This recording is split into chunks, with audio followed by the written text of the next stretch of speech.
This is Brent from the Orlando Soccer Show here for this week's tactical breakdown of Orlando City's 4-2 loss to Inter Miami. Take a moment to follow the Orlando Soccer Show on Blue Sky. Our podcasts are available here on YouTube, Spotify, and Apple Podcasts. My tactical breakdowns can be seen weekly here on our YouTube channel, so take a moment to subscribe. This week, we're going to discuss defending spaces and when done properly can keep special players from having high percentage opportunities. Orlando City was able to do that for the first half, but as the game went on, dangerous spaces became available, and when they do, great players find ways to win games. Here in this first clip, you're going to see that Orlando City is sitting 5 in the back here with a great spacing and great just overall defending the center of the area. As you see here, you have these 5 players across, just being able to minimize the space that any player can attack the middle of the field. Crepeau here is able to, off his line, able to see both sides and can come out and pretty much gobble up anything that comes out that way. Now, what I want to talk about here is the zones and what the responsibility of each player is. Each player here is responsible for their zone and the zone next to them. Usually in a 4, they have to cover more space, but when you have 5 in the back, you start to really narrow the passing lanes. And with Messi on the field, you want to do that. You want to be able to minimize that center area. Here you're going to see the second line of defense here. So you're going to see the midfield compact, a very clear line, and clogging up the center area. Here you see Miller a little bit out front. I would love to see the 2 center backs, both Brecalo and the other center back, to kind of pinch in. However, this is where they're trying to defend, this central dangerous area. Now, this area could fluctuate and change based on the skill of the players that are in the midfield. So if they are good from shooting from distance, that range may expand even further out. We're going to go to the next part where Orlando's up 1-0. You're going to see 3 clear lines of defense here. Your forwards, your defensive mids, and your back 5. There's no place to play. There's no dangerous area. Everything is compact, well tucked in, and it's really the only place to go is to the outside. Here, now after the second goal, you're going to start to see things start to change a little bit. Now you have all 10 players behind the ball, but there's now starting to be 2 lines of defense. It's very difficult here to kind of understand where the ball can be played, but as the game grows, Orlando City is going to force balls back like Angola does here, but there's not 3 lines. There's now 2 lines of defense. This is where space starts to be created. So now we're going to go to a part where Inter Miami gets their first big opportunity. Here, highlighted Messi. He's going to get behind, and Crepeau is going to make a great save. Bergerami is going to bring the defense across and really create a huge hole while Messi runs in behind. There's not really much that Orlando City does here. I think there could be a better pass off, but this is how you start to break down a team who's sitting in the back like this. So when we go to the next view here, you're going to see the dangerous space that Messi rolls into. This is just after the pass. At this point, it's 2 defenders sliding across. No one passes over. This is Miller's, I think, first big mistake that he's made. Crepeau's off his line, though. His foot is forward. And so this is a great opportunity for goalkeepers. You need to be able to read this play. And he kind of does. What I'm shocked here is Messi doesn't hit this first time. I feel like I've seen it so many times where he tries to hit first time. I mean, he is in. He should score this 99 out of 100 times. He's got both angles to play here. He takes a touch and it gets a little too close to him. You can kind of see that he has to kind of wait for the ball to kind of drop. That gives Crepeau just enough time to close down the angle and make himself as big as possible and makes the save. That, yeah, buddy, I know. That was dodging a bullet. But don't worry. Things will come if they continue to push and attack. The second half here, and now we're going to see what's kind of breaking down Orlando. It's about a minute before the goal happens. You're going to see Orlando's back line a little bit more compact and not stepping out. They're a little bit sitting back. This is why when you see teams get up in a 2-0 lead and they think they're parking the bus, I just don't think they're attacking here. So Inter Miami has the ability to just kind of play the ball around and kind of have the freedom to make this team move. And this is where Orlando City starts to get run down. You have the 3 midfielders here and the 2 midfielders and the forward here up here. And watch, they're just going to be able to ping the ball around. Now to the goal here. And you're just going to see that no one is stepping up into this space. Oscar said in his post-game press conference, it was about we were giving them spaces. for opportunities. And this is what he's talking about. The space that's kind of right in front, that central area that we kind of have signified as the danger zone. If you look here at this I think this great tactical view by Apple TV, you're going to see that he has the center of the park, plenty of time, no pressure on the ball. Someone has got to step out there. The center back really can't because he has to account for the player to his left. There we are. Here's the danger zone. Player clearly in that area. So this is where the midfield probably could have shifted over a little bit better, but he hits this shot, Kripo, in pretty good positioning. He's coming across, but as you can see here, his vision is on the screen here over on the left. And the Inter Miami player hits just a brilliant strike. He can only put it one place, and it's up here in the left corner. Kripo has to go all the way across his line to get there. It becomes difficult. This is one of those things that you just kind of clap your hands and say, hey, good shot. Now we look at the second goal. Now you can see the gap that now the midfield and the defense have in this one. This is a completely opposite of what happens.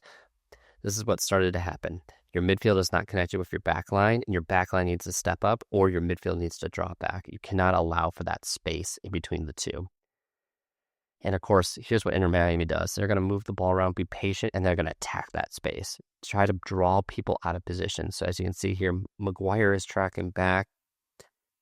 You got the back four here. Just off the screen here, you're going to have the fifth. But what Orlando City is going to try to do is collapse here onto this defense. The problem, I think, is it's a little high up because we've just conceded a goal high up. They want to make sure that that doesn't happen again. So now the team is stretched. Again, here is Orlando City kind of a little bit disorganized. There's no two lines of defense. It's kind of all broken up, all 10 players here behind the ball. And this is where Miami's going to it becomes a little bit of a scramble here. You're going to start to see just two lines of defense collapsing around the ball. It really is very not organized. And I said in the lead up to this game that Inter Miami, Messi is going to have an opportunity and he's going to bury it. He gets his one. Here, he's going to get bodied. He's going to take an absolute tumble. And here comes the thing. He's going to get up, run around, and not quit on the play and become the finisher here. This is just great. This is what great players do. Ball gets played back. You think a shot's coming. Defender steps in. But at this point, look how many Orlando City players are just scrambling as they come across here. This is where Messi takes the ball off the foot of his fellow player. And this is where you have to count. You have 1, 2, 3, 4, 5, 6, 7 players in this area trying to break it down. And when great players have the opportunity and you give them in that danger area, they're going to find a way to finish it. We're going to see a different view here, and you're going to see how small this window is. Look at this. This is a Messi goal. This is a goal that he's just going to score, and you just have to clap your hands and go.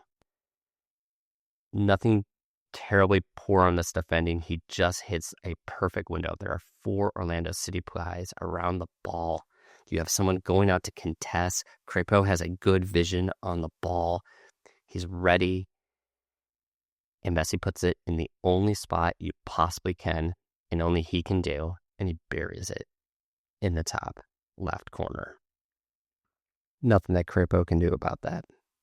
Now we go to the third goal. At this point, Orlando City had done the job. They've weathered the storm for mostly 30 minutes and just one bad play by Brecalo here. And Miami takes advantage of it. Here you got Kripo off his line, maybe hoping for the ball. You can play a one-touch back and the ball's out. That's one option that Brecalo does, but he does the worst option. He turns into the pressure where all of Inter Miami is, and then he either slips, he gets turned, either or, not great, but he put himself in a bad position he really put himself in the bad position that he is in. So he gets beat, and this becomes just a race to the line.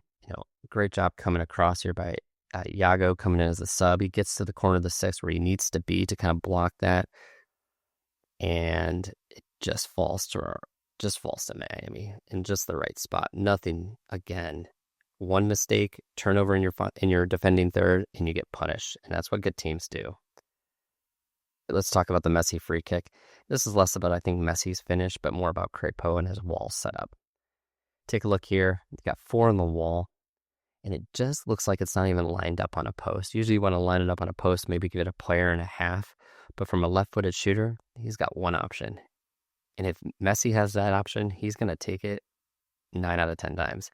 Don't know if Orlando City's scouting report says that there was going to be a scouter, like a combination play that goes through this area, but it kind of looked like they were preparing for that and not about the shot. Here, Messi is running up. If he's taking the shot, he's only going one spot. It's to the left. And by that point, Crépeau in a not a great position. If you look here, his vision is going to be blocked by the wall, it appears. So there's nowhere where he can see the ball. So he's late to pick it up, which kind of is an effect of what happens here. And save aside, it just a poor wall setup and another self-inflicted wound to kind of go down 4-2. Let's take a moment to talk about the positives. I think N'Goulo's play has been very positive, whether or not he can be consistent or not in this. So here he goes. He intercepts this pass here. This is kind of a transition play. This is something they probably, Orlando City trains a lot with. There's a lot of 4-on-4. It's one of my favorite trainer exercises that we used to do it when I was in college. It was just constant rush on attack, rush on attack, rush on attack. So here you see the 2 Inter Miami defenders are going to close down. Orlando City is going to come across here. Martin Ojeda is going to try to look for the short ball here, whereas Maguire is going to get the attention of the 2 center backs, which allows Pasalic to get into a position where we've already called this out a little bit here. It's that dangerous area in the top of the 18 that we don't want players to be in. So here, N'Goulo gets 3 defenders around him. Maguire's done a great job to get the center backs to commit. And then Pasalic here, red shoes, stands out, gets into that danger area that we've kind of called out earlier in this episode. He's going to have the opportunity. He's going to get a great first touch. Sets himself up very well for the left foot, and the only place he can go is that near post. Good finish. Great play by N'Goulo. It's good to see him play that way, and I'd like to see if he can consistently hold this attack as we go into the future. Well, as we go into the New York City FC game, here's something that you need to watch for. I think it'll be important for the outside mids to make good attacking runs. Here you're going to see 5 Inter Miami players kind of in a perfect end of defense. Dorsey has the ability to dribble here. If he can dribble around these players, he can give an offensive advantage. I think that's going to be very important for NYCFC. So he gets around 2 players with this. This is a great individual effort by him. So here you go. Now you have a 4 for Inter Miami, and you have 5 for Orlando City. Numbers up. This is a great opportunity for them to finally get this goal. So space here, but what's going to happen is we're actually going to swing it around a little bit because there's more space here on the far side. So Dorsey is going to continue to dribble and cause the center back to commit, which allows Dorsey to play the ball over to Ojeda here. We're just going to start the combination play. That's going to happen. So it's going to be a nice little 1-2. Dorsey continues his run. This is where you want to see this happen, especially on small fields like Yankee Stadium. Ojeda, pass could have been better to him, but you know what? He does a great job of this pass. Amazing. But then Ojeda's just going to beat his guy. He's going to turn his defender. Dorsey continues the run, occupies his face, and all he has to do is lay it off to Ojeda, who's just going to nicely place it into the corner here. This is a great combination play and something that you need to keep an eye out for this weekend against NYFC. There's small areas, these small, compact passes for Ojeda and Dorsey for them to score. I think that's how they're going to find some joy this weekend against NYCFC.